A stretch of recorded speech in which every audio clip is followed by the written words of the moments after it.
1 Samuel 15:1. Hoy vamos a seguir con el tema número 21 de la serie Temas de importancia para la iglesia.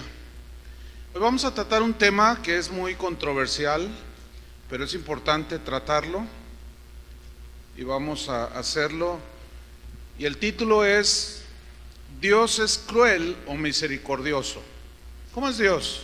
¿Es cruel o misericordioso? Bueno, vamos a ver. Dice 1 Samuel 15:1. Después Samuel dijo a Saúl: Jehová me envió a que te ungiese por rey sobre su pueblo Israel. Ahora pues, está atento a las palabras de Jehová. Así ha dicho Jehová de los ejércitos: yo castigaré lo que hizo Amalec a Israel al oponérsele en el camino cuando subía de Egipto. Ve pues y hiere a Amalec y destruye todo lo que tiene, y no te apiades de él.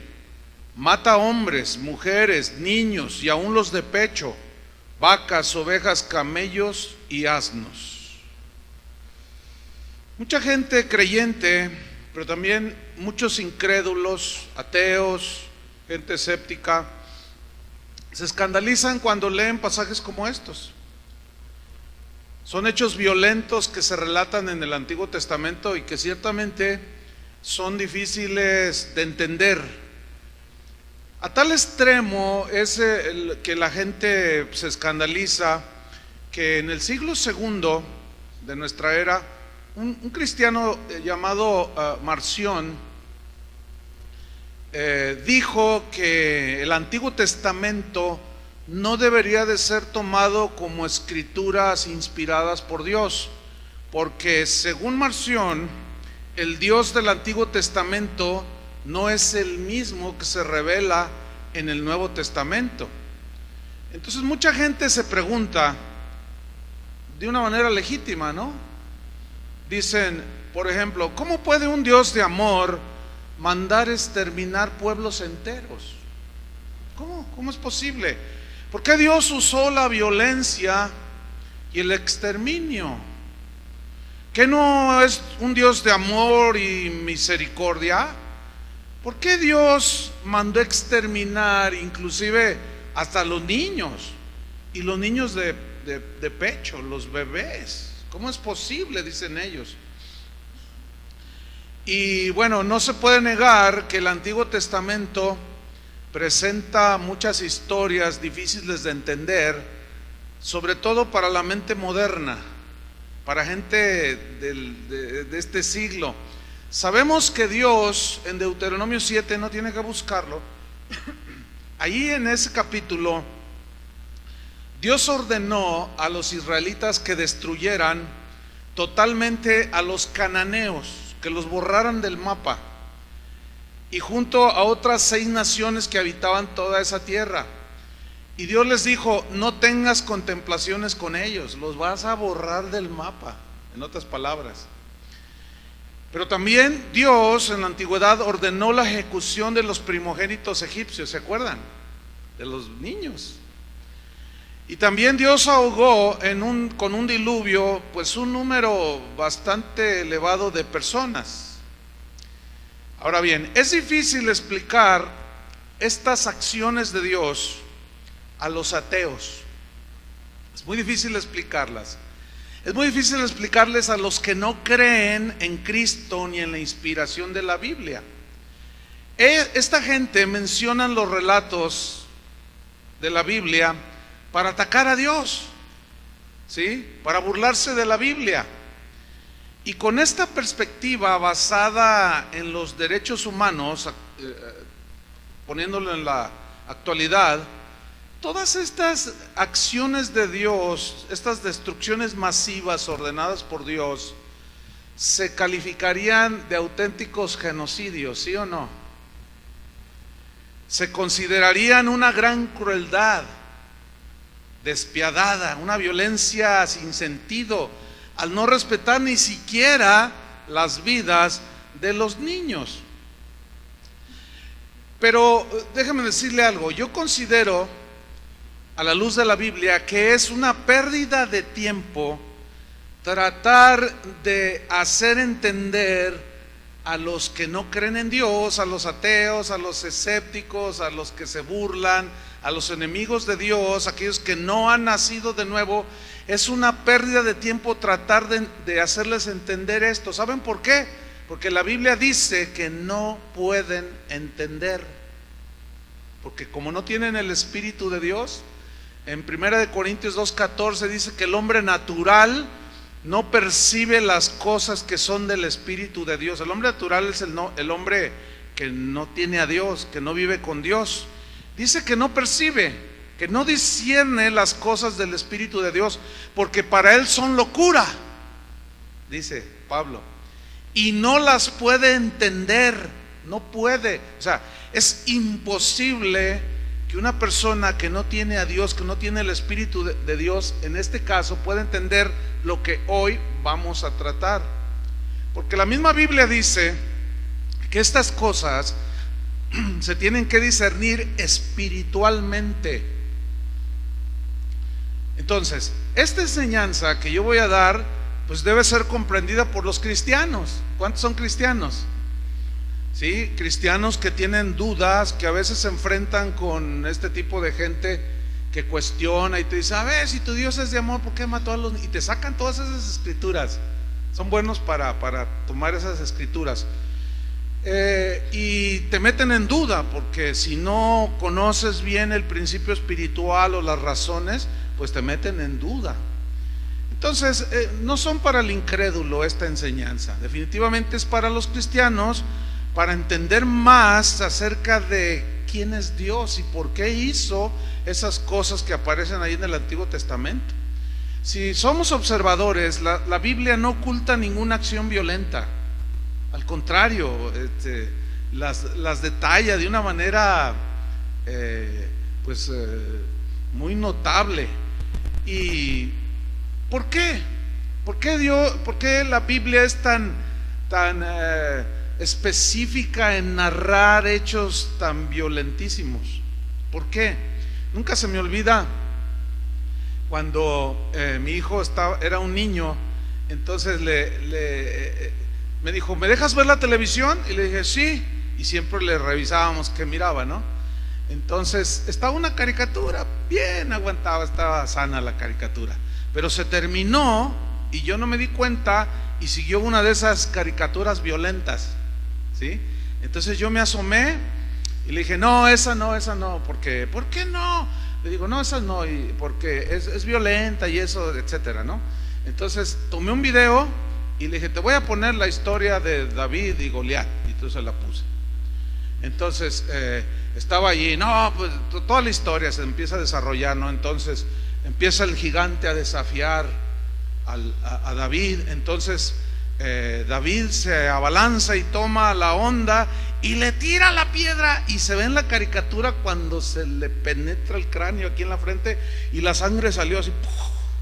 Entonces me mira: es igual, me dice.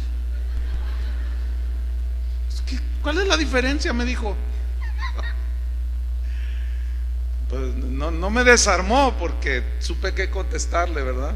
Pero bueno, la Biblia ciertamente narra estas cosas. Debe de haber razones, ¿no creen?, del por qué la Biblia los narra y de por qué Dios obró de esa manera. Y la Biblia nos debe aclarar por qué Dios obraba de esa manera. Y aquí hay revelación. Una revelación no son cosas raras, ¿eh? Una revelación es algo que ya está escrito, pero que todavía no lo conocemos o no lo entendemos y nos es velado. Pero cuando escudriñamos las escrituras, se nos abre el entendimiento y captamos de una manera extraordinaria. Ya van a ver al final de la enseñanza. Bueno, vamos a empezar diciendo, para tomar una base, vamos a empezar diciendo que el carácter de Dios, o Dios, es santo. ¿Alguien lo duda? Dios es un Dios santo, es un Dios puro. Él no tiene que ver nada con la maldad, con el pecado, no. Pero por otro lado también es un Dios justo, ¿sí? Es un Dios justo que tiene su trono cimentado en justicia, y como es un Dios justo, Él se ve en la necesidad de castigar al que violenta sus principios. ¿Por qué? Porque es un Dios justo, no es un Dios que solapa la maldad ni el pecado de sus criaturas, de su creación. Dios, como es justo, castiga la rebelión, castiga todo lo que tiene que ver con el pecado. ¿Por qué? Porque es un Dios justo. La justicia es esencia de su carácter, ¿sí? Entonces miren, Él es santo, limpio, pero también es justo, y su justicia hace que castigue al malo. ¿Me entienden? Es como la justicia humana. Alguien violenta una ley, mata a alguien, roba, y la justicia clama por un castigo para el que hizo semejante cosa. Así es con Dios. Pero al mismo tiempo, fíjate, de que es santo, justo, Él es misericordioso. Dice que se complace en hacer misericordia. Entonces, ciertamente Dios ordenó exterminar a los amalecitas, a los cananeos, a los jebuseos y a todos los feos de allí de Canaán. Eso lo dijo Chuy una vez y se me quedó grabado, Chuy García. Esta gente, los cananeos, los amalecitas y todos, esta gente estaban lejos de ser inocentes, ¿eh? Esta gente eran depravados, pero eran depravados hasta la médula. Los israelitas sabemos que era el pueblo escogido por Dios, pero Dios pudo haber escogido aún a los amalecitas, ¿me entienden? O a los jebusitas o a los amorreos. Dios tenía que escoger un pueblo, y escogió al pueblo israelita porque Él quiso. Porque Dios mismo les dice: no crean que porque ustedes eran algo bueno, yo los escogí. Ustedes eran de lo peor, eran el más insignificante de los pueblos. Pero ¿por qué Dios tuvo que elegir un pueblo? La respuesta es muy sencilla: porque de ese pueblo, de ese linaje humano, iba a descender el que sería el Mesías, Jesucristo el Señor. Entonces Dios toma a Israel como su pueblo, y los demás pueblos se volvieron los acérrimos rivales de los y enemigos de los israelitas. Y la destrucción de estas naciones por justicia divina era necesaria su exterminación, su castigo, por la gravedad de su pecado. Era gente muy violenta, era gente muy sanguinaria, eran pervertidos, pero ya vamos a ver algunas características de ellos. Eran viciosos hasta más no poder, ¿sí? Tenían todas estas características. Mire, para que me entienda, eran los zetas del Antiguo Testamento. Bueno, vamos a ver algo del contexto histórico, pero también en este caso arqueológico. Es muy importante en muchas ocasiones ver el contexto cultural de un pueblo para entender por qué hacen ciertas cosas. Y ahora vamos a ver algo histórico, arqueológico, también sobre los cananitas o cananeos, los amalecitas, la gente que vivía ahí. Ok, la tierra de Canaán, esa tierra que hoy se llama Palestina y que es objeto de disputas. Bueno, esta tierra estaba situada entre Egipto y la Mesopotamia. Eran dos grandes civilizaciones, la egipcia y la Mesopotamia. Eran las más grandes civilizaciones en ese tiempo de la antigüedad, y era una zona muy estratégica porque era el paso obligado para evitar atravesar el desierto de Arabia, que prácticamente era pues entrarle a jugarse la vida. Y por esos motivos, por esas tierras, por ese paso, se producían constantes guerras, se peleaban unos con otros. Las tribus invadían la Mesopotamia y luego Egipto, y siempre estaban en guerra. Por ejemplo, los amorreos, en el año 2000 antes de Cristo, ellos fueron los que establecieron el antiguo imperio babilónico. Fueron los amorreos. El tiempo en el que vivieron Abraham, Isaac, Jacob, que fueron patriarcas de Israel, se estima que fue entre los años 1700 a 2000 antes de Cristo. Fue cuando ellos habitaban esos lugares.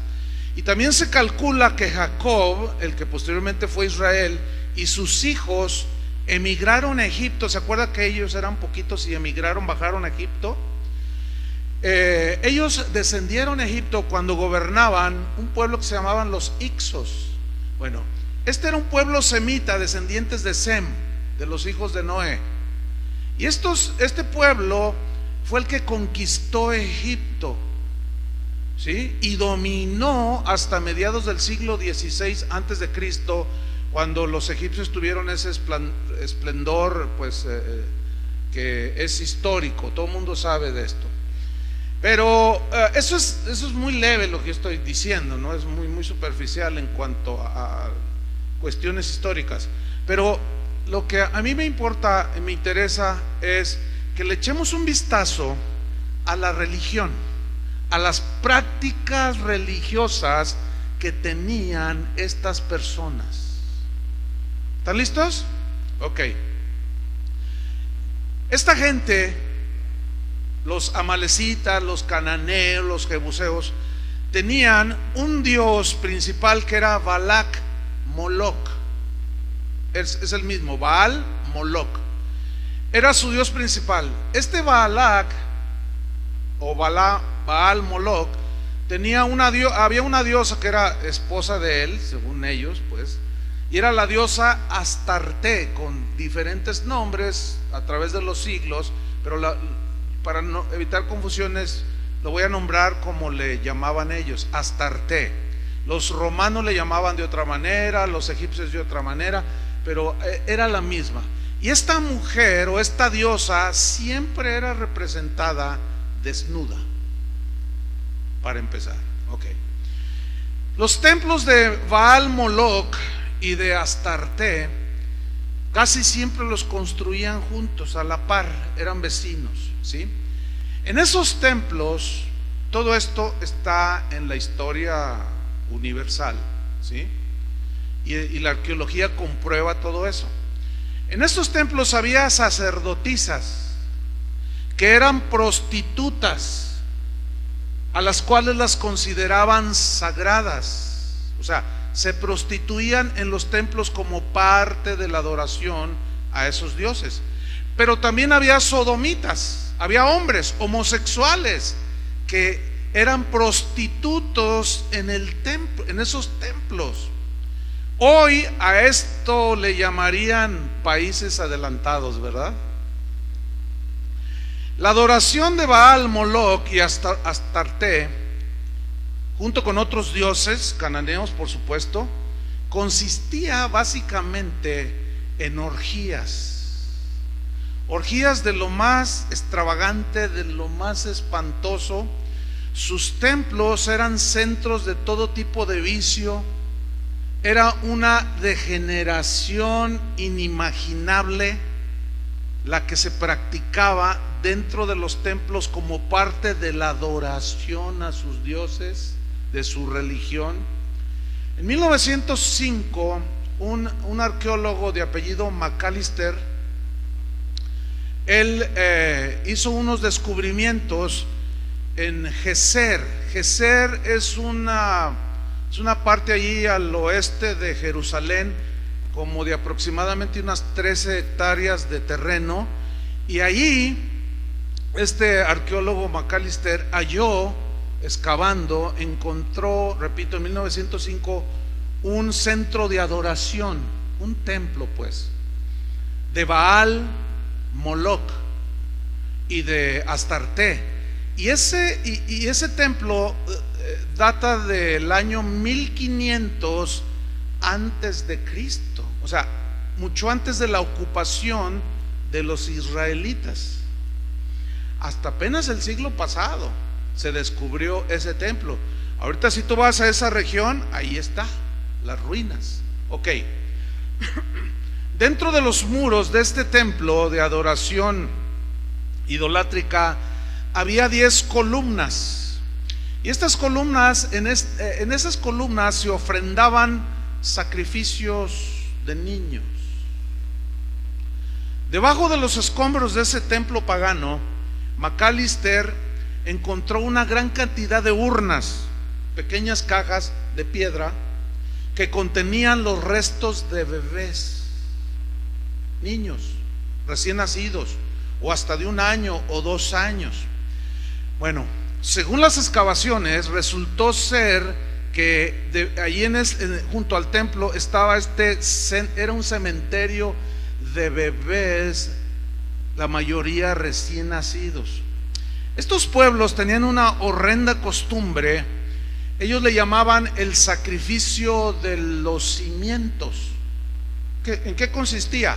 Según los arqueólogos, consistía en que la gente de ese tiempo, cuando construían sus casas, sacrificaban un niño de la familia y lo ponían de una manera supersticiosa junto a los cimientos para que los dioses les trajeran buena suerte. O sea que las familias mataban a sus niños. Este tipo de actividades se encuentran también en Jericó, en Megiddo, en muchas partes de esa zona.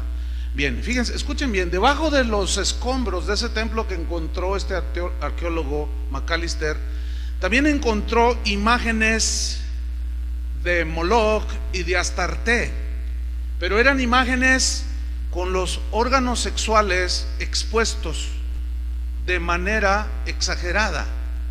Eran figuras a todas luces pornográficas, ¿sí? Las perversiones sexuales de estas naciones desarrollaron, según los arqueólogos, enfermedades venéreas que acabaron eventualmente con gran parte de la población en aquel tiempo, ¿sí? Entonces los cananeos adoraban a sus dioses y como parte de esa adoración eran los excesos sexuales en presencia de sus dioses. Y luego asesinaban a sus hijos primogénitos como sacrificio a esos dioses. Dicen los arqueólogos que han encontrado inscripciones donde se dice que hacían esto de sacrificar a los niños como un tipo o algo parecido a lo que hoy llamamos control de la natalidad. Fíjate desde dónde viene, ¿eh? ¿Por qué? Su argumento de estos pueblos era que si tenían muchos hijos, a la hora de repartir la riqueza se diluía la riqueza. Si tenían 2 hijos, 1, 2 o 3 cuando mucho, les tocaba más y la riqueza continuaba. Pero si tenían 15 hijos, se diluía y entraban en pobreza. ¿Dónde he escuchado eso? Vemos que siguen vivas las costumbres de los cananeos. ¿Sí o no? Bueno, si Israel hubiera caído en esas prácticas, porque Dios dijo, vas a exterminar todos estos pueblos, si ellos hubieran caído en esto, el hijo de José y María, nada menos que Jesús, cabe la posibilidad de que si ellos hubieran vuelto idólatras, hubieran sacrificado a Jesús a los demonios.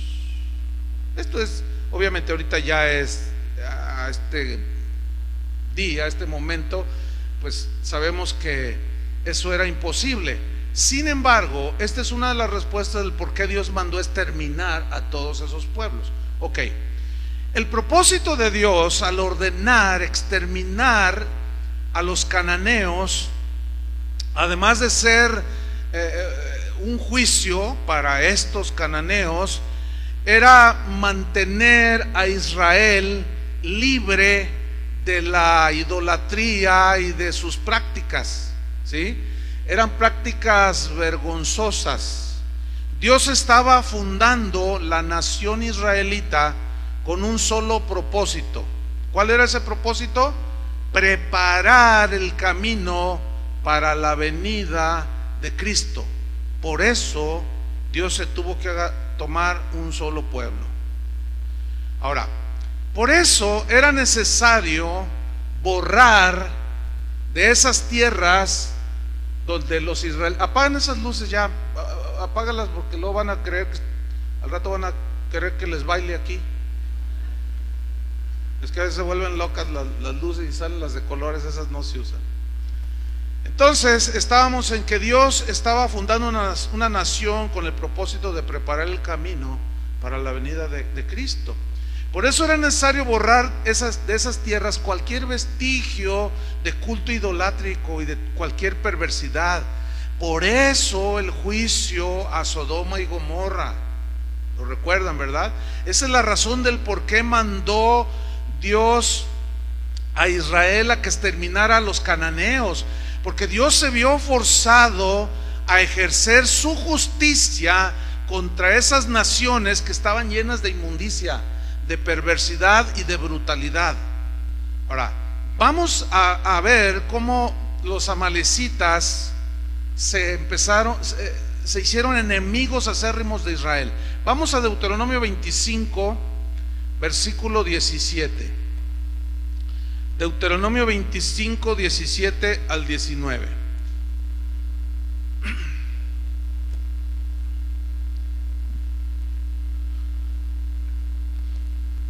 Y vamos a ver cómo se fue gestando todo esto.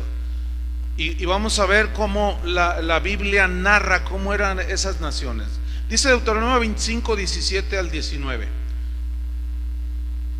Dice: acuérdate de lo que hizo Amalec contigo en el camino, cuando salías de Egipto, de cómo te salió al encuentro en el camino y te desbarató la retaguardia de todos los débiles que iban detrás de ti. ¿Sabe qué significa esto? Adelante iban todos los hombres de Israel como un escudo, pero atrás venían todos los débiles. ¿Quiénes eran los débiles? Eran las mujeres, eran los niños, eran los enfermos, eran los minusválidos, eran todos los débiles. Y ellos venían protegidos hacia adelante. Pero dice que los amalecitas, dice que ellos los desbarataron por detrás, en la retaguardia. Dice: cuando tú estabas cansado y trabajado, y no tuvo ningún temor de Dios. Por tanto, dice, cuando Jehová tu Dios te dé descanso de todos tus enemigos alrededor, en la tierra que Jehová tu Dios te da por heredad para que la poseas, borrarás la memoria de Amalec de debajo del cielo. No lo olvides. Le está diciendo Dios a Israel: no lo olvides. ¿Se acuerdan que dice la Biblia que lo que siembras cosechas? Entonces quiero que noten que ellos mataron a sus mujeres y a sus hijos. Pónganlo eso muy en cuenta. Ok. El objetivo de estos amalecitas era acabar con el último de los israelitas. Dios podría haber tratado con estos pueblos bárbaros mediante un desastre natural, o que se abriera la tierra y se los tragara vivo la tierra. Sin embargo, no, Dios escogió a los israelitas como instrumento de su juicio para estos mismos pueblos paganos. Así Dios lo decidió hacer. Por eso es que Dios ordenó a Saúl, ¿se acuerdan de Saúl, el rey? Dios le ordenó a Saúl destruir a los amalecitas, pero Saúl desobedeció y Dios lo desechó como rey. Dios fue muy drástico cuando Saúl desobedece la orden de Dios de destruir y borrar del mapa a los amalecitas. Vamos a 1 Samuel 15:1, que son los versículos que tomamos al principio. 1 Samuel 15:1 dice así: después Samuel dijo a Saúl: Jehová me envió a que te ungiese por rey sobre tu pueblo Israel.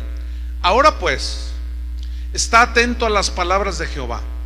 Así ha dicho Jehová de los ejércitos: yo castigaré lo que hizo Amalec a Israel al oponerse en el camino cuando subían de Egipto, que es lo que leímos en Deuteronomio.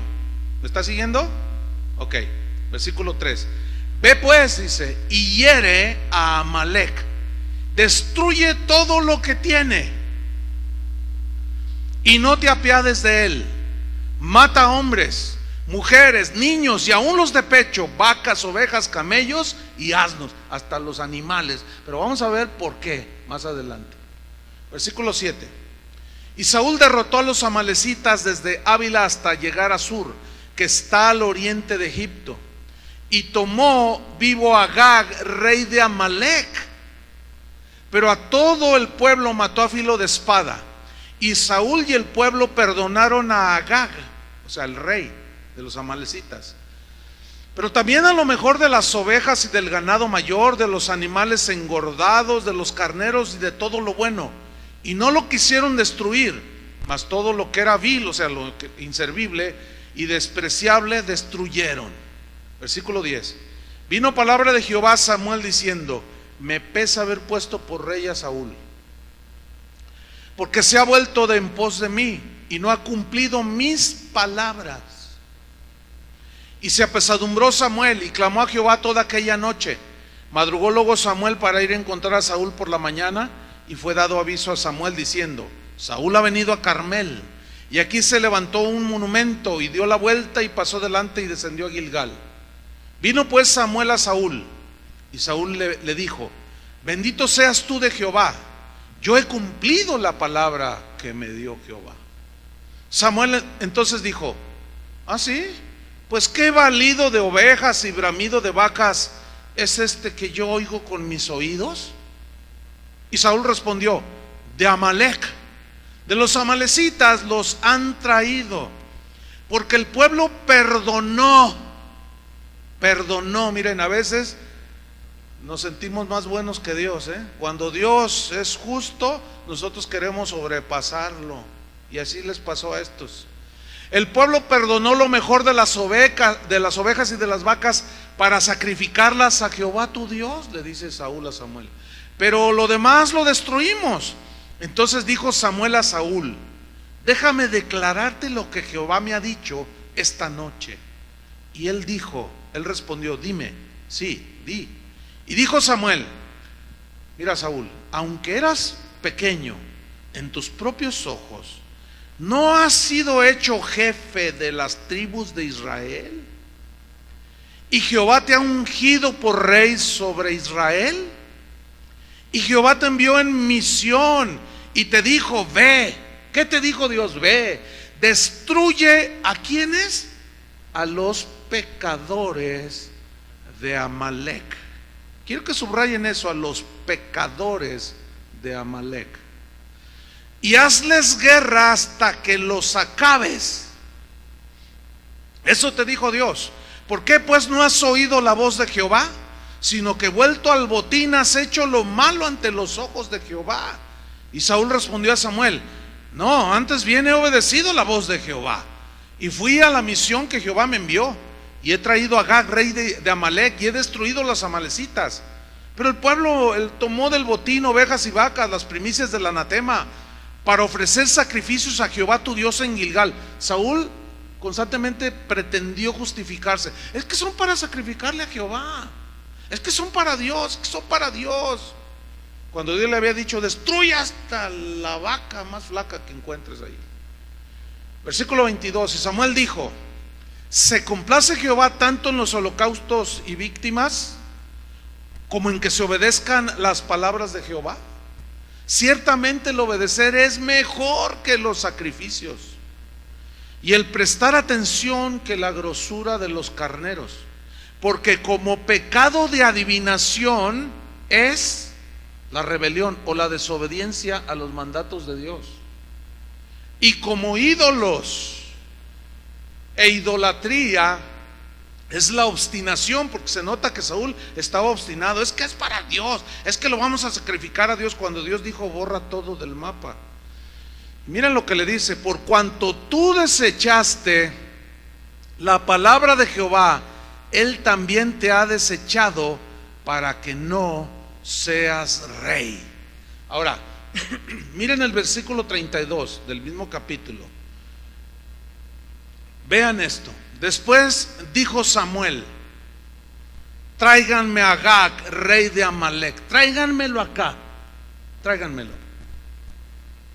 Y Agag vino a él alegremente, vino así bien contento, hasta silbando y a lo mejor cantando los carros del faraón y quién sabe cuánta cosa. Y dijo Agag, dijo Agag: ciertamente ya pasó la amargura de la muerte. O sea, ya salvé la vida. ¿Ah? Y dice el versículo 33, miren lo que dice. Y Samuel dijo, miren lo que le dijo: como tu espada dejó a las mujeres sin hijos. ¿A cuáles mujeres sin hijos? Cuando salieron de Egipto. Así como ustedes dejaron sin hijos a las mujeres, y a las mismas mujeres de los débiles los mataron, así tu madre será sin hijo entre las mujeres. Entonces Samuel, y esto se ve muy sanguinario, cortó en pedazos a Agag delante de Jehová en Gilgal. Bueno, con la mente humana no se puede entender esto. Por eso yo les subrayé al principio, solamente por el Espíritu de Dios, porque aquí viene la revelación. Ok. La Biblia es un libro que narra estas cosas que, bueno, a simple vista parecen espantosas, ¿no? Pero vamos a ver a continuación algo que los enemigos de Dios y los críticos de la Biblia que cuestionan a Dios no quieren ver respecto al exterminio de los pueblos. Se trata de las prácticas religiosas mezcladas con perversiones sexuales que estos pueblos practicaban. Y a continuación vamos a ver cómo estos pueblos sacrificaban niños, cometían incesto, bestialismo, que es relaciones sexuales con animales, homosexualismo, lesbianismo, prostitución de hombres y prostitución de mujeres, y el sacrificio de niños que también se hacían estos pueblos, como son prácticas que están documentadas por medio de los descubrimientos arqueológicos y corroboran lo que la Biblia narra de 2000, 3000 años antes. Eso es extraordinario, porque muchos dicen que son mitos de la Biblia. Ahora, si a usted le interesa saber más, hay un documental en internet. Usted pone en el buscador Cartago, la puerta del mar, así simplemente, Cartago, la puerta del mar. Usted hace clic y ahí le sale un video de 45 minutos donde los arqueólogos están narrando los descubrimientos y están diciendo qué es lo que están descubriendo y las prácticas que hacían estos pueblos. Ok, a pesar de eso, de que esta gente, los ateos, pues no quieren ver las conductas de estos pueblos, todavía a pesar de eso muchos se preguntan: ok, bueno, sí, era gente perversa, asesina, depravada, ok, está bien, esos pueblos así era antes, pero ¿y los niños inocentes qué? ¿Qué culpa tenían los niños, los pequeños, los bebés, los de pecho? Si ustedes notan, todos los que cuestionan este punto acerca de la Biblia y de Dios siempre hacen hincapié en los niños, en la inocencia de los niños. Ellos dicen: ¿por qué tuvieron que morir los niños inocentes? ¿Qué culpa tenían ellos? Bueno, a continuación vamos a ver los argumentos bíblicos que solo van a poder entender los hijos de Dios. Fíjense lo que dije: argumentos bíblicos del por qué Dios decidió que fueran exterminados hasta los bebés de pecho. Y vamos a descubrir algo tremendo. Ok, argumentos bíblicos. El primero: la Biblia asegura que todos nacemos en pecado. ¿Están de acuerdo con eso? Todos. Es decir, nacemos con la naturaleza pecaminosa, con esa naturaleza propensa a seguir lo malo, propensa a seguir el pecado, propensa y dispuesta a seguir la rebelión. Por eso los padres, cuando no entienden esto, no entienden por qué sus niños a los 3, 4, 5, a los 8 años, 9, 12, de pronto se rebelan horrible. ¿Saben por qué? Porque esa es su naturaleza. Todos nacemos con esa naturaleza y es con esa tendencia hacia el pecado. Por eso a los niños no se les enseña a hacer lo malo. ¿Por qué? Porque eso ya lo traemos de nacimiento, esa tendencia a hacer lo malo. Por eso los padres insisten en lo bueno. No eches mentiras, hijo, di la verdad, no le pegues a tu amiguito. Esa es la razón. Y el Salmo 51, versículo 3 al 5 asegura este principio. Escuchen. Dijo David el rey: porque yo reconozco mis rebeliones y mi pecado está siempre delante de mí. Contra ti solo he pecado y he hecho lo malo delante de tus ojos, para que seas reconocido justo en tu palabra y tenido por puro en tu juicio. Fíjate, justo en tu palabra y puro en tu juicio. He aquí, en maldad he sido formado y en pecado me concibió mi madre. Ahí está el primer principio que tenemos que tener en cuenta. Todos nacemos bajo pecado y con la tendencia hacia el pecado. En segundo lugar, el segundo argumento bíblico es el siguiente: Dios es creador de todo. Ya no tenemos que leer el Génesis, ¿verdad que no? Dios es el creador de todo. Por lo tanto, como creador y dador de la vida, Dios es el dueño de todo. ¿Está de acuerdo con eso? Dios es el dueño de la vida, de todo el ser viviente. Él es dueño de su vida, porque Él es el creador y el dador. Entonces, como dueño de la vida, Él sabe o Él decide cuándo y cómo tomar la vida de los seres vivos, de los humanos y aún de los animales. Él decide. Y como la Biblia establece que la paga del pecado es la muerte, tenemos que morir físicamente. Esa fue una de las consecuencias. Ok, entonces, como dador de la vida, Él es dueño y Él tiene el derecho de tomarla cuando Él quiera, porque Él es el dueño. Primera de Samuel 2, 6 y 7. Primera de Samuel 2, 6 y 7 dice así: Jehová mata y Él da vida. Él hace descender al Seol o a la sepultura y hace subir de la sepultura, refiriéndose a la resurrección. O sea, Él da la vida y la quita, ¿sí? Versículo 7: Jehová empobrece y Él enriquece. Jehová abate y enaltece. A ver, los del Evangelio de la Prosperidad, que me expliquen esos versículos, porque ellos dicen que Dios cuando te da algo no te lo quita. Entonces, ¿qué dice ahí? Eso no lo pueden explicar.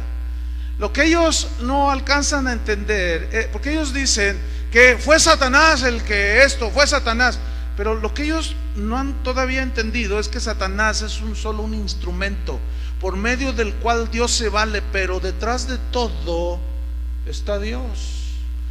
Por eso ese dicho de que se lo llevó el diablo, no, el diablo lo mató, no, el diablo fue solo el instrumento que Dios usó en algunos casos para quitarle la vida a alguien, Pero el diablo no tiene esa autoridad porque él no es creador, él no es dueño y él no quita la vida y no la toma de nadie cuando le dé su gana. Si no, ya estuviéramos muertos todos.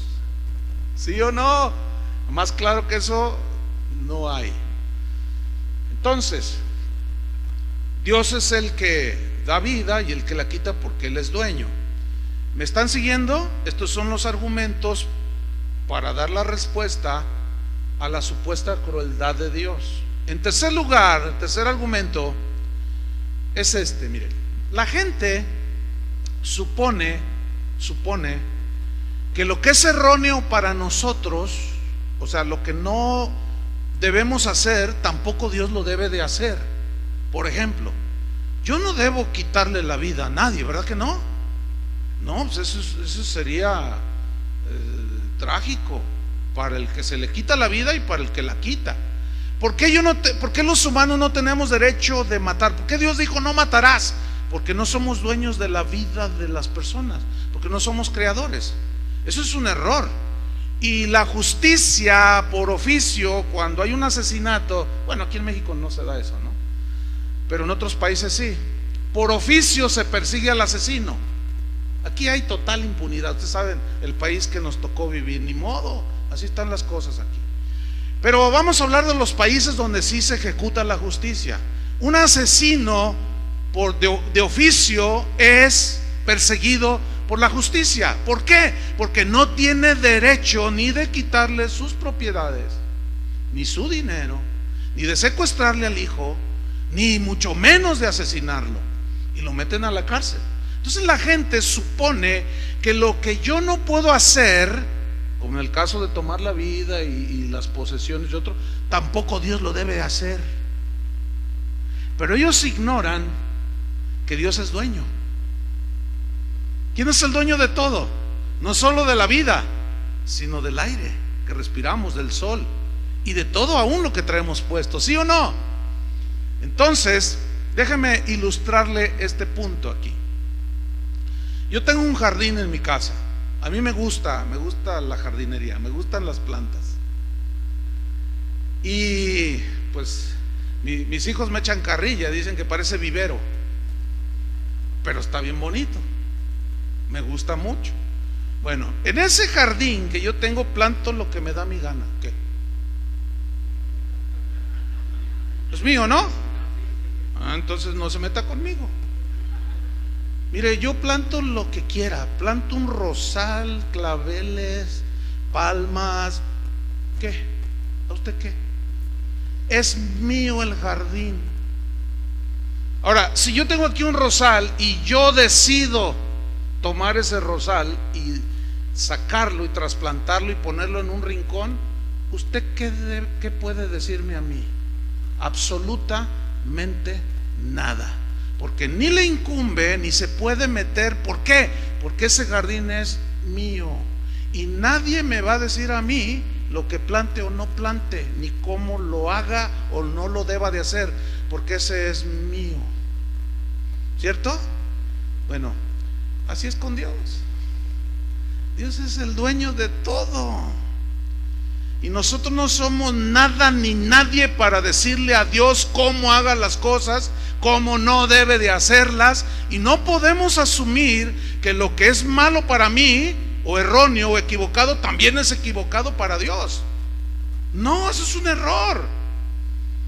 Ahora bien, yo soy dueño de mi jardín, pero no del suyo. ¿Verdad que no? Entonces, bueno, yo puedo hacer en mi jardín lo que yo quiera, pero no en el suyo. Si usted quiere tener el pasto hasta acá, pues es de usted. Ya se están codeando. Ya ves, viejo, corta el pasto ya. Y otros, ya le dijiste al pastor que no corto el pasto y que está hasta acá. El otro día se nos perdió el niño y estaba ahí. Yo no tengo, o sea, como humano, yo tengo jurisdicción en lo que es mío, pero no todo es mío. En mi jardín, pero no en su jardín. Pero no podemos aplicar ese mismo principio con Dios. Es como el aire que respira. A ver, todos, 1, 2, 3. Inhalen. Bueno, todos los cristianos inhalaron el aire, el mismo que los de allá afuera inhalaron. Ese Dios lo dio para todos, el oxígeno. Los rayos de sol, que si tú sales ahorita, ahí están 2, 3. Y la lluvia le cae a los ateos, le cae a los homosexuales, le cae a los asesinos, parejo, ¿sí? Porque así Dios lo quiso. Pero nosotros no podemos poner a Dios bajo los mismos principios de nosotros. ¿Por qué? Porque no somos dueños. Pero Dios sí. ¿Entiende? El problema con tomar la vida es una incógnita para nosotros en cuanto a Dios, porque no, solo Él sabe cuándo y por qué y cómo toma la vida del que Él quiere tomarla, ¿sí o no? Entonces, En ese sentido, eso fue para explicarle un poco la soberanía de Dios, que Dios es soberano sobre todo ser vivo y Él tiene derecho de tomar la vida cuando Él lo considera apropiado. Lo único que no podemos entender es cuándo Dios la va a tomar. ¿Usted sabe cuándo se va a morir? No. ¿Y sabe cómo se va a morir? Pues no. No, pero Dios es el que decide en su soberana voluntad cómo será. A fin de cuentas es lo mismo, muerte. Se te va la vida. Job, no tiene que buscarlo, esto se conoce bastante bien. En el capítulo 1, después de que Job perdió a sus hijos porque él los engendró, pero ¿quién les dio la vida? Dios.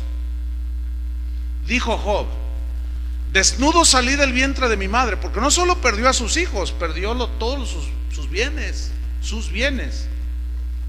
En realidad, los bienes que tenemos, Dios nos los da para que los administremos. Pero ¿de quién son? Porque cuando alguien se muere, si son suyos, ¿por qué no se los lleva? Porque no son suyos. Entonces Dios trata con Job y él toma una decisión, y Job entiende, porque conocía a Dios, y dice: desnudo salí del vientre de mi madre, desnudo volveré allá. Mira qué sabiduría, o sea, entendimiento tenía Job. Jehová dio, Jehová quitó. Jehová me dio y Jehová me quitó lo que me dio. Sea el nombre de Jehová bendito. Y el versículo 22 dice: en todo esto no pecó Job, porque no le atribuyó a Dios error alguno. Job entendía lo que hoy muchos cristianos no entienden. No, es que Dios no te va a quitar lo que te da. ¿Dónde dice eso, mi estimado? ¿Dónde dice eso? ¿De dónde saca usted eso? Y sobre todo eso lo enseñan los del evangelio falso de la prosperidad. No, claro que Dios te puede quitar lo que te da. ¿Sí o no? ¿Te dio la vida? La puede tomar cuando quiera. ¿Te dio lo que tienes? Te lo puede tomar cuando Él quiera. Así de sencillo. En cuarto lugar, o cuarto argumento, y aquí entramos a un punto bien importante, después de establecer que Dios es justo, todo esto que acabo de mencionar. Ok, necesitamos considerar lo siguiente. Pongan mucha atención. Los niños de los amalecitas, ¿qué futuro tenían? A ver, respóndame. ¿Tenían alguna esperanza de vivir una vida en paz, limpia, de conciencia tranquila?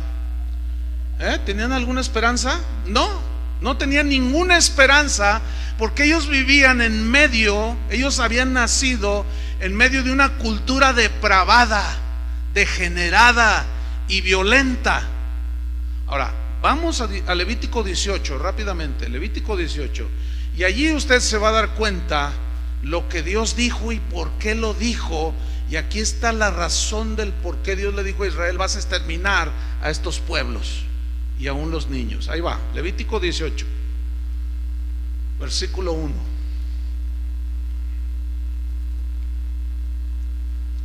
Dice así: habló Jehová a Moisés diciendo: habla a los hijos de Israel y diles: yo soy Jehová vuestro Dios. No haréis como hacen en la tierra de Egipto. ¿Qué significa no haréis? No viviréis como viven en Egipto, en la cual morasteis. No, ni haréis como hacen en la tierra de Canaán, a la cual yo os conduzco. O sea, ¿qué hacían los cananitas? Que Dios les dijo: no vas a hacer lo que ellos hacen, no vas a practicar lo que ellos practican, ni andaréis en sus estatutos. Versículo 4: mis ordenanzas pondréis por obra, y mis estatutos guardaréis, andando en ellos, yo Jehová vuestro Dios. Por tanto, guardaréis mis estatutos y mis ordenanzas, las cuales haciendo el hombre vivirá en ellos, en esos mandamientos de Dios, yo Jehová. Ahora, noten el versículo 6 que dice, empieza a narrar de una manera detallada lo que no deberían de hacer los israelitas, que eran prácticas que hacían los cananitas, los amalecitas, los jebuseos y todos los feos. Ahí va, versículo 6. No hagas esto, dice, empieza a narrar: ningún varón se llegue a parienta próxima alguna. Aquí está hablando de relaciones sexuales, para descubrir su desnudez. Esa frase, descubrir su desnudez, es un eufemismo, así se llama, que es una expresión para bajarle un poco lo rudo de la definición. Eso es un eufemismo, descubrir su desnudez, pero en realidad significa no tendrá relaciones sexuales con pariente alguna, como hacen los amalecitas y los cananitas, que eran depravados. Dice: yo Jehová, versículo 7, la desnudez de tu padre o la desnudez de tu madre no descubrirás. O sea, no tendrás relaciones sexuales con tu padre ni con tu madre. ¿Cómo se llama eso? Incesto. Y todo lo que viene a continuación son relaciones incestuosas. Versículo 8, la desnudez de la mujer de tu padre no descubrirás. O sea, no tendrás relación con ella. 9, la desnudez de tu hermana, no tendrás relaciones sexuales con tu hermana. Versículo 10, la desnudez de la hija de tu hijo, o sea, tu nieto, tu nieta, no tendrás relaciones sexuales con tu nieta o con tu nieto. Versículo 11, la desnudez de la hija de la mujer de tu padre, engendrada de tu padre o tu hijastra, tu hermana es. No descubrirás su desnudez, o sea, no tendrás relaciones sexuales. Fíjense todo esto, versículo 12, la desnudez de la hermana de tu padre no descubrirás. La desnudez de la hermana de tu madre tampoco. El 14, la desnudez del hermano de tu padre no descubrirás. El 15, la desnudez de tu nuera. El 16, la desnudez de la mujer de tu hermano, o sea, tu cuñada, no descubrirás, no tendrás relaciones con ellos. El 17, la desnudez de la mujer y de su hija no descubrirás. O sea, relaciones sexuales con una mujer y con la hija. 18, no tomarás mujer juntamente con su hermana. O sea, dos mujeres y hermanas. 19, no llegarás a la mujer para descubrir su desnudez mientras esté en su impureza menstrual. Escúchenme bien, todo es lo que está diciendo, No harán ustedes, como pueblo mío, todas las prácticas que hacen los amalecitas, los de Canaán, los jebuseos y todos esos pueblos depravados. Pero escúcheme bien, lo que acabo de leer es una descripción de cómo vive la gente aquí en Guadalajara. Ya no me estoy yendo yo a 3000 años atrás, A ver, explíqueme. Esos son pecados espantosos. Si usted supiera todos los problemas que tratamos de este tipo, hombres y mujeres y jóvenes, de todo. Oiga, pastor, yo estoy enamorado de mi primo, yo estoy enamorada de mi tío, yo estoy enamorada de mi hermana, yo estoy enamorado de oye, no, pero espera, no, pero pues es amor puro. ¿Puro qué? Es pura depravación, pura práctica depravada. Así eran los amalecitas. Pero allí no termina el asunto. A continuación, en el versículo 20 habla de adulterio. Además dice: no tendrás acto carnal con la mujer de tu prójimo, contaminándote con ella. ¿Sabe que Guadalajara es de las ciudades en México que más hoteles de paso tiene? Eso dicen las autoridades.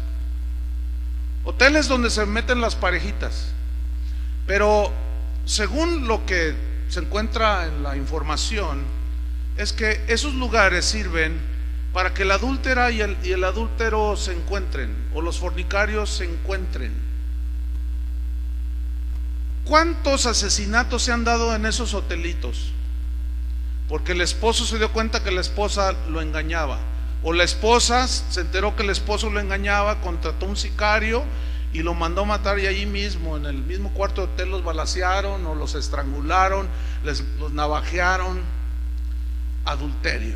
Y mire, ya no estamos hablando de los cananitas ni de los amalecitas, estamos hablando de lo que se practica en nuestra ciudad. Bueno, seguimos leyendo. Versículo 21. Mire lo que dice aquí: y no des hijo tuyo para ofrecerlo por fuego a Moloc, no contamines así el nombre de tu Dios.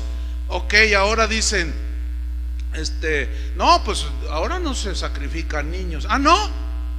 Y luego los abortos.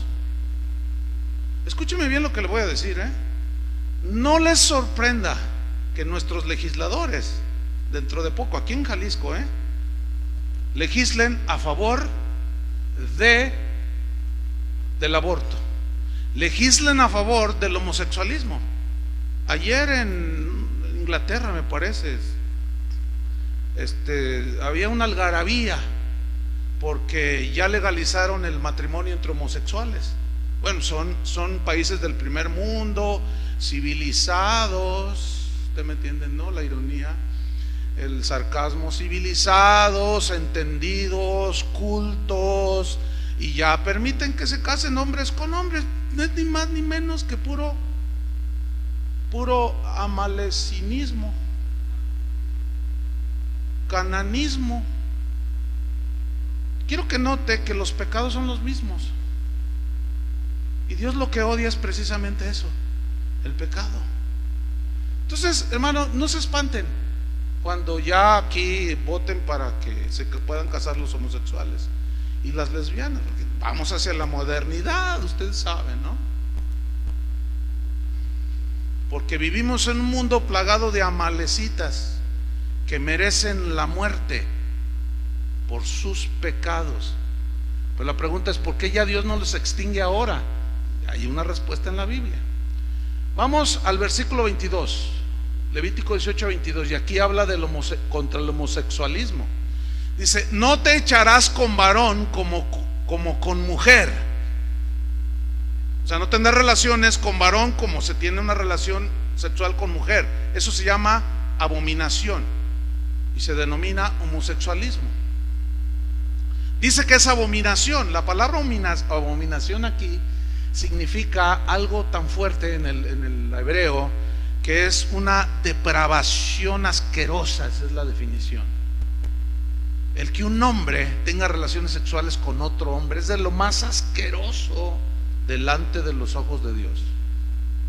Ante los hombres, pues cada quien, y es su libre decisión. Estamos en un país democrático, y yo no debo de meterme ante Dios.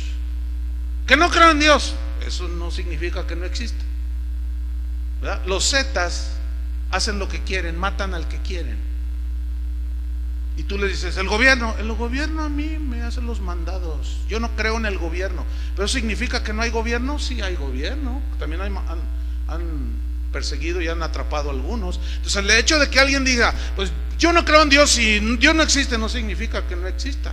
Pero ante Dios, esto es una de las perversiones más asquerosas. No lo digo yo, porque luego vienen y me reclaman: no, que usted es intolerante. Yo no, se los he dicho 20 millones de veces. Yo nada más les estoy leyendo lo que dice Dios al respecto.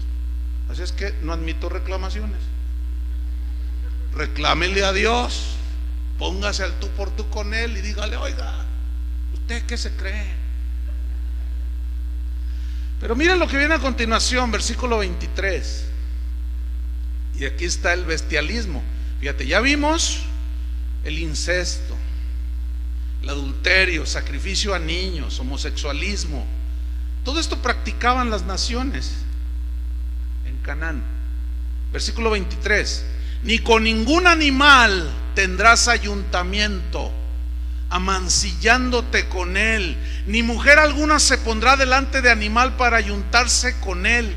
Es perversión.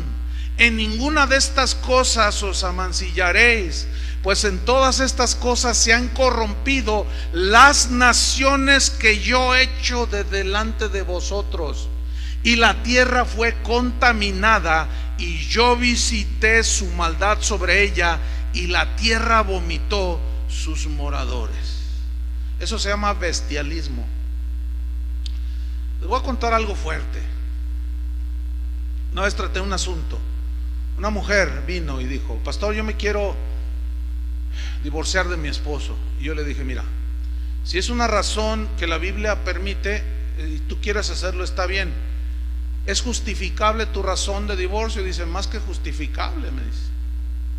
Le digo: a ver, ¿qué fue lo que pasó? ¿Te engañó? Dice: mire pastor, me engañó. Dije: bueno, pues si te engañó, la Biblia dice que puedes divorciarte si tú quieres.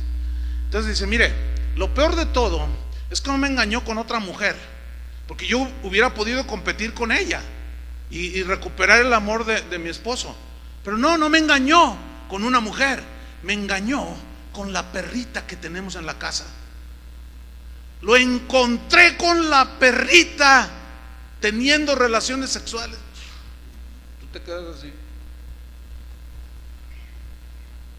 Los amalecitas están entre nosotros, hermanos. En los ranchos. Esa es la razón por la cual dijo: también las vacas y las ovejas y todo vas a arrasar con todo, porque todo eso está contaminado por tu pecado. Y los vas a borrar del mapa. En los ranchos, eso es el pan de cada día. Y los que son rancheros dirán: sí, es cierto. Y los que vivían esa vida ya se arrepintieron. Si no, el exterminio. Nomás que ya no es como en el Antiguo Testamento, es peor. Entonces la contaminación de estas naciones avanzaba como la gangrena avanza en una pierna, y el médico de pronto dice: tengo que cortarte la pierna porque si no te mueres. Por eso Dios decidió amputar y exterminar la gangrena de los pueblos que vivían donde Israel iba a tomar posesión de esa tierra. Pero escúcheme bien, y aquí es donde está la revelación para los hijos de Dios. En realidad, esta acción que tomó Dios de exterminar aún a los niños de pecho, escúcheme bien, fue un acto de misericordia. ¿Qué? ¿Cómo está usted diciendo eso? Se lo voy a explicar. Y repito, solo los hijos de Dios van a poder entender esto: que fue un acto de misericordia contra esos niños. Los adultos, esos merecían la muerte, pero los niños no. Pero fue un acto de misericordia que fueran muertos. ¿Por qué? Porque ante la decadencia moral espeluznante que vivía esa gente, la pregunta es: ¿qué futuro esperaban esos niños que vivían en esa cultura? Hacer exactamente lo mismo. Pero ahora la Biblia nos enseña que los niños, escúcheme bien, que no han llegado a la edad de responsabilidad de sus actos. La Biblia no dice la edad cuando ya son responsables, pero un bebé, por puro sentido común, te das cuenta, un bebé, ¿qué hace? Nació en pecado, sí, nació con la naturaleza pecaminosa, pero un bebé de 1 año, un bebé de 2 años, ¿cómo va? O sea, no es dueño de sus actos, ¿me entiende? Entonces la Biblia nos dice que estos niños al morir van con Dios, mueran como mueran. Dice la Biblia que Jesús se enojó cuando los discípulos reprendían a la gente que les traían a los niños. Dice que le llevaban a los niños a Jesús para que los tocara. Y ahí no se dice si eran de judíos, de gentiles, de paganos, no dice. Dice que los niños se los llevaban para que los tocase. Y los discípulos espantaban a la gente. ¿Por qué la espantaban? porque es muy posible que entre esos vinieran algunos gentiles. ¿Entiende? Y el celo judío de la pureza y de la limpieza ceremonial de los apóstoles de Jesús, no, esos niños, no, esos son amalecitas, no sé si me estoy explicando, esos no tienen que ver nada con Jesús, largo de aquí, y los espantaban. Y dice que Jesús se indignó, se enojó y dijo: dejad a los niños venir a mí, no se lo impidáis. Noten que no dijo a los niños judíos, dijo a los niños: no se los impidáis venir a mí, porque de los tales es el reino de Dios. Escúchenme bien. Por eso cuando un niño muere, independientemente de cómo muera, es un acto de misericordia de parte de Dios. ¿Por qué? ¿Sabe por qué? Porque Dios no permitió que viviera una vida de pecado. ¿Verdad que lo está entendiendo? Por eso cuando se muere, o usted sepa que se muere el bebé de quien sea, usted puede ir con toda legitimidad y decirle: sabes, tu hijo está con Dios, tu hijo se fue con Dios, mi bebé se fue con Dios. Es un acto de misericordia. Pero ¿por qué unos se mueren y otros no? Eso no lo podemos discutir. Eso es algo de Dios. Pero Dios tuvo que, a los niños de pecho también tenían que morir. ¿Por qué? Para evitarles que cayeran en todas esas perversidades. Espero lo haya entendido. Por eso es que la muerte de un niño es un acto de misericordia de parte de Dios. Por eso los cristianos, cuando se les muere un bebé, un niño, ellos deben de saber eso y tener paz, porque Dios es el dueño, ¿no es cierto? Alguien de aquí, de Casa de Oración, me mandó un correo en esta semana. Dice: pastor, nosotros nos reunimos en casa de oración. Mi esposa acaba de dar a luz, pero el bebé nació mal y está en terapia intensiva. Nosotros creemos que Dios puede hacer un milagro, pero si no, también le damos gracias a Dios. Me dio gusto por el entendimiento que tiene esta pareja, ¿no? En base a que ellos pueden tener este entendimiento, fíjese, aquí es donde cobra valor y sentido el enseñar la sana doctrina. Porque si estuvieran en otra iglesia donde les enseñan que tú ata, que tú decreta y que tú estableces y que tú di que el niño no muera, y te estás peleando con Dios, les enseñan a pelearse con Dios, y ellos dice: pastor, le encargamos sus oraciones con mucho gusto. Entonces mi obligación, la fe dicta de orar, ¿sí o no? Con fe. Yo creo, he visto muchos milagros. Dios lo puede hacer. Si lo quiere hacer o no, ese es asunto de Él, y yo con eso no me meto. Si lo sana, gloria a Dios, y si no, y si se lo lleva, es un acto de misericordia de Dios. Porque no le permitió. Job y Habacuc dijeron: ¿por qué me dejaste ver lo que ven mis ojos? ¿Por qué no me arrebataste desde el vientre de mi madre? ¿Se acuerdan de eso? ¿Por qué me dejaste ver la maldad de ese Habacuc?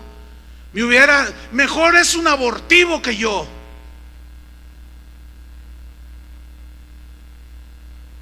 ¿Qué revelación tenía ese Job? Claro que era mejor. ¿Por qué? Porque no conoció pecado. Dios es cruel o misericordioso, mis estimados hermanos. Pero esto no lo puede entender el ateo. Esto no lo pueden entender los enemigos de Dios. Pero los hijos de Dios lo entendemos perfectamente, ¿sí o no?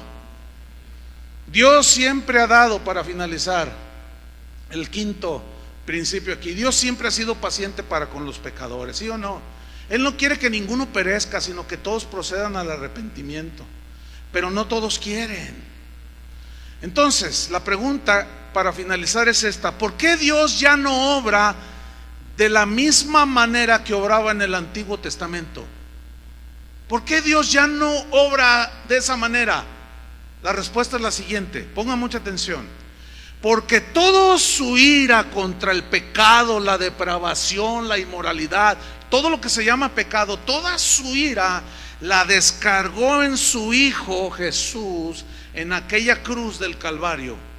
Porque Cristo llevó en su cuerpo nuestros pecados y por eso Cristo murió de esa manera tan cruel, por nuestros pecados. Dígame si Dios no es misericordioso. ¿Quién merecía morir por todas las depravaciones y los pecados? Nosotros. Pero ahí está la misericordia de Dios. Murió en nuestro lugar.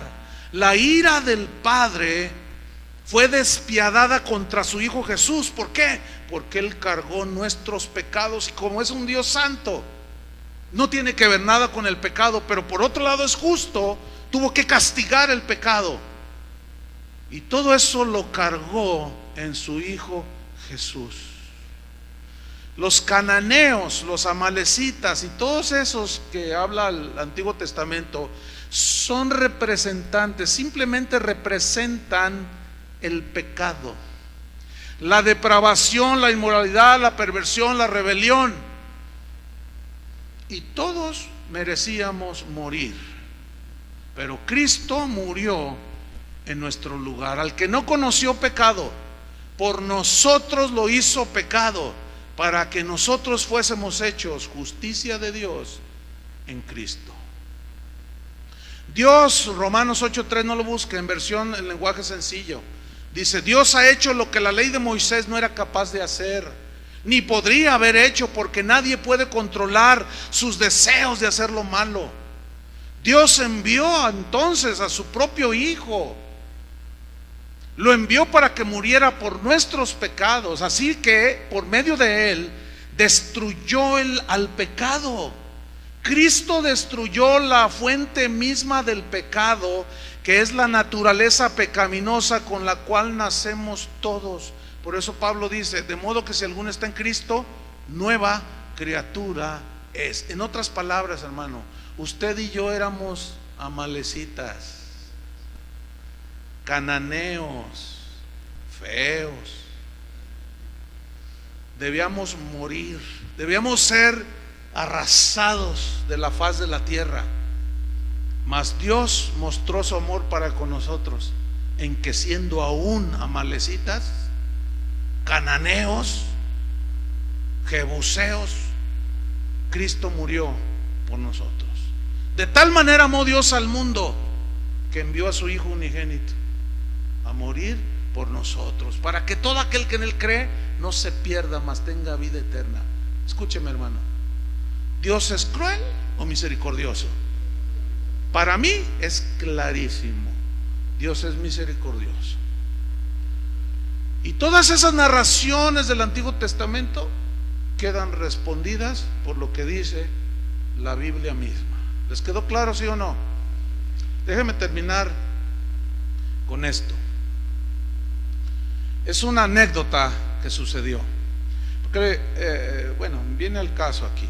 Resulta que un señor, un anciano de 70 años, viajaba en un tren allá en Europa, y venía junto a él sentado un joven, y venían leyendo los dos un libro. El joven venía leyendo un libro de ciencia, ¿sí? Y el anciano venía leyendo un libro de pasta negra, y el joven intuyó que era la Biblia. Entonces, así de reojo miró, y sí, se dio cuenta que estaba abierta en el libro de Marcos.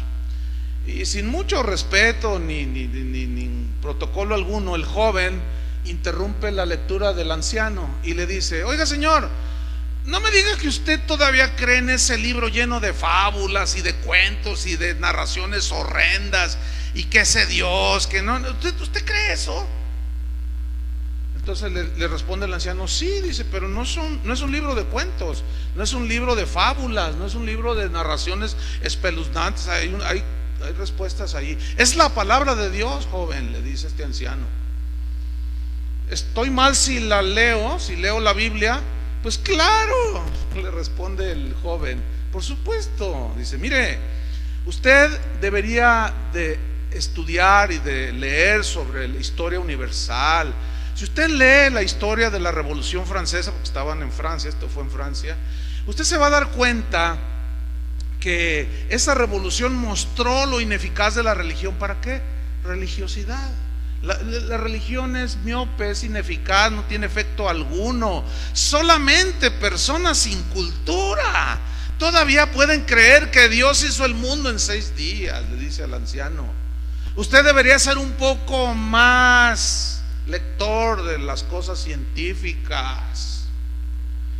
Entonces le dice el joven, dice, mire, pues tengo que bajarme ya en la próxima estación. Entonces, pues ya no puedo explicarle más para que usted sea un poco más entendido en esto de la ciencia.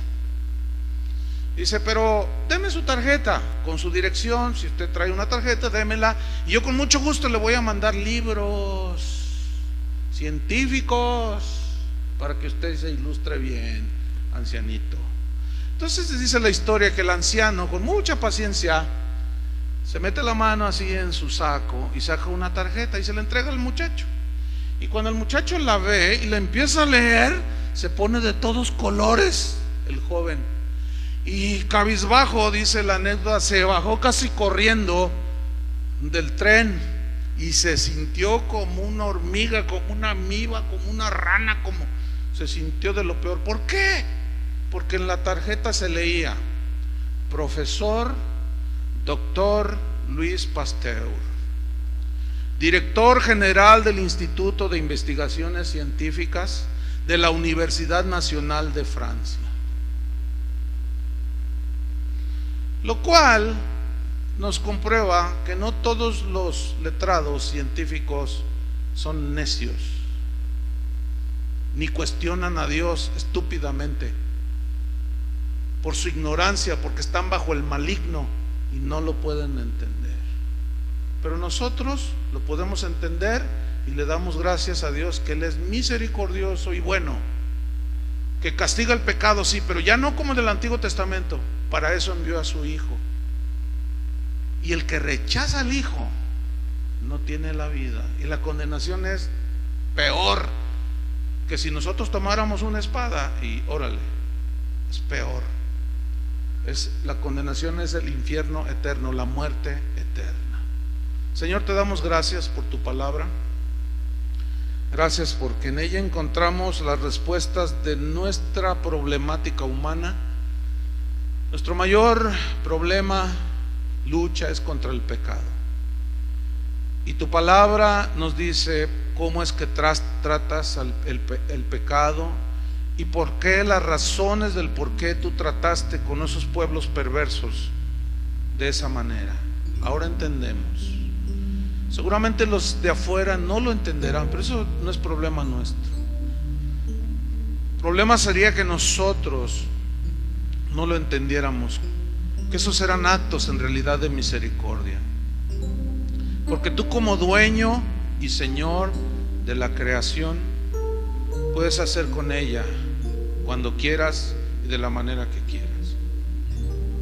Padre, te damos gracias por tu Hijo Jesús, nuestro sustituto. Nosotros éramos amalecitas, cananeos.